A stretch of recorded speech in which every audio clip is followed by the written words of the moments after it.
হচ্ছে জামাত ইসলাম, তারা কিন্তু দেখবেন তারা কিন্তু কোনো মানে এই যে বিএনপির নেতাকর্মীরা যে ভুলগুলো করতেছে, এই ভুল কিন্তু জামাত ইসলাম করতেছে। তারা দেখবেন খুব পরিকল্পিতভাবে তারা এগিয়ে যাচ্ছে, এবং তাদের সেই সুপরিকল্পনার কারণে কিন্তু তারা ঢাকা ইউনিভার্সিটিতে আহ, তাদের আজকে বিজয়টা হয়েছে, যেটা বিএনপির এত বড় একটা দল, এবং বিএনপির সত্যিকার অর্থে ঢাকা ইউনিভার্সিটিতে ছাত্র দলের কিন্তু সংখ্যা অনেক বেশি, এবং সেই ছাত্র দলের সংখ্যা বেশি থাকা সত্ত্বেও, এবং আমি মনে করি অনেক ব্যাপক ব্যবধানে কিন্তু ছাত্রদল জয় লাভ করার কথা, সেটা কেন করেনি? কারণ এখানে নিজস্ব কিছু ভুল আছে। এই ভুলগুলা আমি মনে করি বিএনপিকে শুধরানো উচিত। এবং বিএনপি সম্পর্কে কিন্তু প্রতিপক্ষরা যেভাবে আজে বাজে প্রচারণা সফলভাবে করতেছে, বিএনপি কিন্তু এটাকে সফলভাবে কাউন্টার করতে পারতেছে না। বিএনপির মতো এত বড় একটা দলের যে মিডিয়া সেল, এই মিডিয়া সেলটা কিন্তু বিএনপির পক্ষে প্রচারণা যেভাবে করার কথা, পক্ষে প্রচারণাটা ইফেক্টিভলি করতে পারতেছে না, এবং তাদের বিপক্ষে যে প্রচারণাগুলো হচ্ছে নেগেটিভ প্রপাগান্ডা, এটাকেও তারা কাউন্টার করতে পারছে না। আপনি যখন একটা নেগেটিভ জিনিসকে কাউন্টার করতে যাবেন, আপনার কিন্তু সেটা খুব সুন্দর স্টোরির মাধ্যমে, সুন্দর রেসপন্সের মাধ্যমে কাউন্টার করতে হবে। আবার যখন আপনি প্রতিপক্ষ সম্পর্কে আপনি যখন জেনুইন কোনো বিষয় জনগণের কাছে আপনি উপস্থাপন করতে চাইবেন, তখন প্রতিপক্ষ সম্পর্কে আপনাকে পারফেক্ট একদম এক্সাক্ট জিনিসটা বলতে হবে। চাপাবাজি করে আমি খামাখা করে জামাত কিনে আজে বাজে গালি দিলাম, পাবলিক নিবে না। আমি শিবিরকে মন চাইলো মন গড়া আজে বাজে গালি দিলাম, পাবলিক এটা নিবে না। পাবলিক নিবে কোনটা? যে যেমন ধরেন কথা ফ্যাক্ট বেজ কথাগুলো বিএনপি নেতারা বলতে পারতেছে না। যেমন বিএনপি কখন এই কথাটা স্পষ্টভাবে বলতে পারে না যে বাংলাদেশে বড় বড় আর্থিক প্রতিষ্ঠানগুলো, এই জায়গায় জামাত যে আপনার ইসলামী ব্যাংক সহ কয়েকটা জায়গায় যে জামাতের যে একটা নিয়ন্ত্রণ, এটা কি বিএনপি ভালোভাবে প্রেজেন্ট করতে পারছে? তা পারেনি। উল্টা কি হয়েছে, বিএনপি নিয়ে কিন্তু জামাত হোক আর যে কোনো দলই হোক, তারা কিন্তু বিএনপি সম্পর্কে, বিএনপি যেখানে যে অন্যায়টা করছে খুব সুন্দরভাবে কিন্তু এটা তারা তুলে ধরছে, এবং বিএনপি যেটুকু অপরাধ করে তার চেয়ে বেশি কিন্তু প্রকাশ পাচ্ছে। আমি বলছি না বিএনপি ভুল করছে না, বিএনপির নেতা কর্মীরা অনেকে আছে যে বিএনপি নাম ব্যবহার করে অনেক চাঁদাবাজি অনেক কিছু করতেছে, কিন্তু শুধু কি বিএনপি এটা করতেছে? আর কি কেউ করতেছে না? তাহলে শুধু বিএনপিটা কেন প্রচার করছে? এই বিষয়গুলো হচ্ছে বিএনপি ঠিকমতো কাউন্টারও করতে পারছে না, নিজেদেরকে চেকও করতে পারতেছে না। এবং আমি মনে করি বিএনপিও তো একটা বড় দল, ভুলভ্রান্তি হবে, বাট তারপরও এটা পরিকল্পনায় রাখতে হবে, এটা কিভাবে চেক করা উচিত। আর তারপর হচ্ছে আওয়ামী লীগের অবস্থানটা। এই মুহূর্তে আওয়ামী লীগকে বিএনপি মনে করতেছে যে আওয়ামী লীগ তো আমাদের সাথে আছে, কিন্তু তারেক রহমানকে এবং বিএনপিকে সবসময় চিন্তা করতে হবে। তারেক রহমানের স্থায়ী যদি কোনো শত্রু থেকে থাকে, স্থায়ীভাবে যদি তারেক রহমানকে কেউ সব সময় তার সম্পর্কে নেগেটিভ প্রচারণা, তারেক রহমান সম্পর্কে মিথ্যা ধারণা দেওয়া, এটা কিন্তু সবচেয়ে মানে শুরু থেকে এবং স্ট্রংলি এটা করছে কিন্তু আওয়ামী লীগ। তো এই আওয়ামী লীগ কিন্তু কখনোই তারেক রহমানকে স্টাবলিশ হইতে দিবে না, এটা এটা বিএনপির বোঝা উচিত।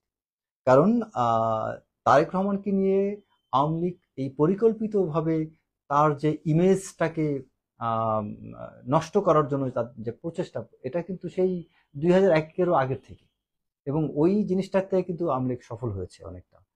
এবং আমি মনে করি এখন এটাকে যাব কয়েকটা বিষয়, যেমন কিছু বিষয় না আওয়ামী লীগ বিএনপির উচিত এটাকে আমি মনে করি ভালো মতো রেসপন্স করা, এবং আমি মনে করি যে শুধু এখানে আমার মানে এই সময় এনসিপি বা আমার বর্তমান সরকারকে আমার প্রতিপক্ষ ভাবলেই হবে না। ভবিষ্যতে আমার আসল প্রতিপক্ষ কে হবে, এটাই কিন্তু বিএনপির ভাবা উচিত।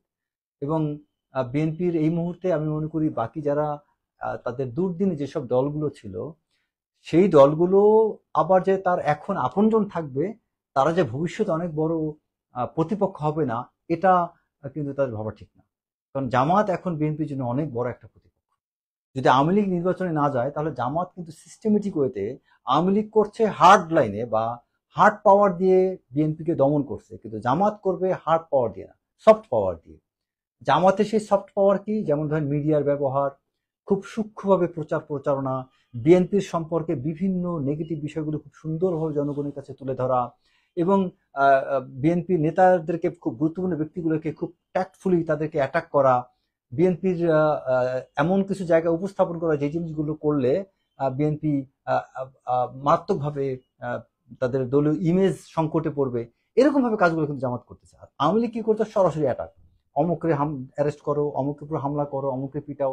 যেমন ওই যে আমেরিকায় মির্জা ফখরুল ইসলাম আলমগীর সহ যে টিমটা গেছে, তাদের উপর যে একটা গ্রুপ এসে যে হামলার টাইপ কিছু করলো, এগুলো হচ্ছে হার্ড পাওয়ার টাইপ আপনার মানে কি বলে যে আপনার আপনার প্রতি অ্যাটাক করা, হার্ড পাওয়ার অ্যাপ্লাই করা। সো জামাতের মতো একটা প্রতিপক্ষকে আমি বিএনপির খুবই এবং খুব প্রচন্ডভাবে গুরুত্বের সাথে দেখা উচিত।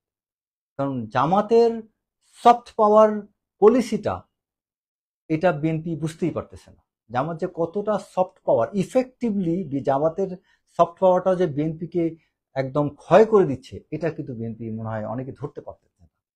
এটাকে ধরতে হবে। আপনি খেয়াল করে দেখেন যে বিভিন্ন প্রত্যন্ত অঞ্চলগুলোতে বিভিন্ন জায়গায় কিন্তু আপনি দেখবেন যে ভোটের সেন্টারগুলো কমিয়ে দেওয়া হয়েছে। খুব গুরুত্বপূর্ণ একটা বিষয়, খেয়াল করে শুনবেন। ভোটের সেন্টার কমিয়ে দেওয়া হয়েছে। ভোটের সেন্টারগুলো যদি দূরে দূরে হয়, সবচেয়ে বেশি কার লাভ বলেন? আওয়ামী লীগের, বিএনপি না জামাতের? এটা অবশ্যই জামাতের লাভ। কারণ ভোটের সেন্টার যদি দূরে হয়, তাহলে দেখবেন যে জামাতের যারা সাপোর্টার তারা হচ্ছে আদর্শ, মানে আইডিওলজিক্যালি তারা একটা দলের সাপোর্ট করে, এবং এরা দেখবেন নিজের টাকা খরচ করে হলেও ভোটটা দিতে যাবে। কিন্তু বিএনপি, আওয়ামী লীগ কিন্তু এটা করবে না।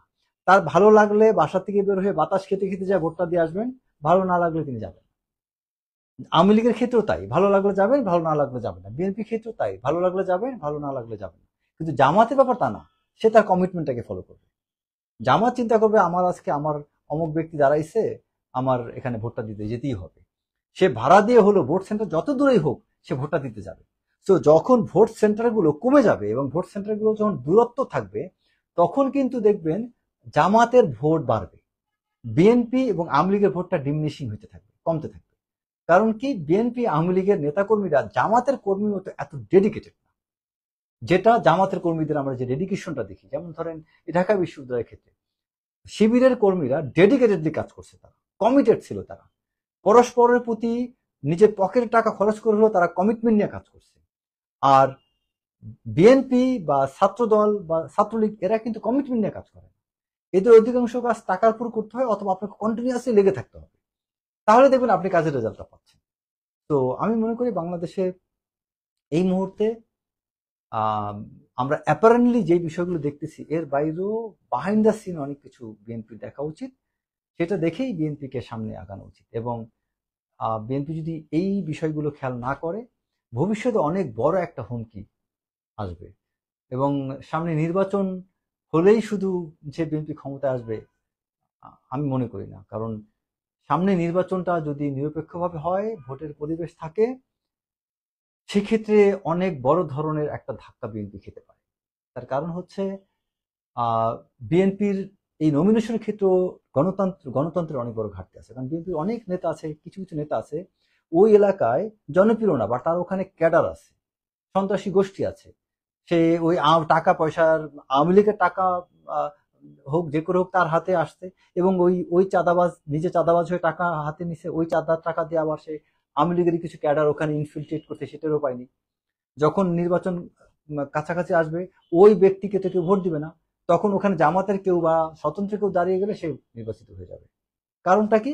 কারণ তাদের এই ভালো যারা ইমেজ সম্পন্ন ব্যক্তি, এরা কিন্তু বিভিন্ন এলাকায় প্রবেশ করতেই পারছেন না। তারা অনেকে আগ্রহ, বর্তমানে আপনি খেয়াল করে দেবেন, আজ থেকে 10 বছর 14 বছর আগে এই নির্বাচনে যেসব ভদ্রলোকগুলো এগিয়ে আসতেন, ওই ভদ্রলোকগুলো কিন্তু এখন সাহস পাচ্ছেন না। অনেক মানুষ এখন রাজনীতি করতে সাহস পান না। অনেক মানুষ মনে করেন, ধরো আমি রাজনীতি করে ইজ্জতটা হারাবো, যেটুকু আছে এটুকু হইতে চাই না। তো এই যে বেইজ্জতি হওয়ার ভয়ে একটা জায়গায় গেলে একজন হামলা করতে পারে, একজন একটা আপনার যেমন ধরেন, আমি আমার কথা যদি বলি, যতদিন পর্যন্ত আমি পলিটিক্সের কথা বলিনি, কেউ আমাকে নিয়ে সমালোচনা করেনি, আমার ক্লিন ইমেজ ছিল।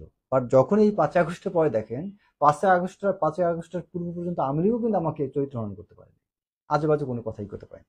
কিন্তু 5ই আগস্টের পরেই কিন্তু দেখবেন, যখন এই বিভিন্ন জায়গায় পলিটিক্যাল স্টেটমেন্ট দিছি, কেউ মনে হয়েছে যে আমি রাজনীতিতে আসতে পারি বা নির্বাচন করতে পারি, সাথে সাথে কিন্তু আমার দোষ ত্রুটি ঘাটাঘাটি শুরু হয়ে গেল। কারণ এই যে জিনিসটা, এটা কিন্তু অনেক মানুষ ভয় পাইবেন যাদের সত্যিকার অর্থে দোষ আছে। কারণ মানুষ জীবনে ভুল ত্রুটি কম বেশি করতে পারে, কিন্তু এখন যাদের মধ্যে মনোবল আছে, সৎ সাহস আছে, তারা এগিয়ে যাবে। আর কিছু মানুষ মন দুর্বল হলে সে কিন্তু আগাবে না। এগুলো কিন্তু আমাদের পলিটিক্সের ক্ষেত্রে অনেক বড় একটা, ভালো মানুষগুলো আসার ক্ষেত্রে অনেক বড় একটা বাধা হয়ে দাঁড়াবে। আর আমাদের বাংলাদেশের যে কনটেক্সট এখন আসলে অনেকটা ভোলাটাইল। এ পর্যন্তই। সবাই ভালো থাকবেন। ধন্যবাদ। আসসালামু আলাইকুম।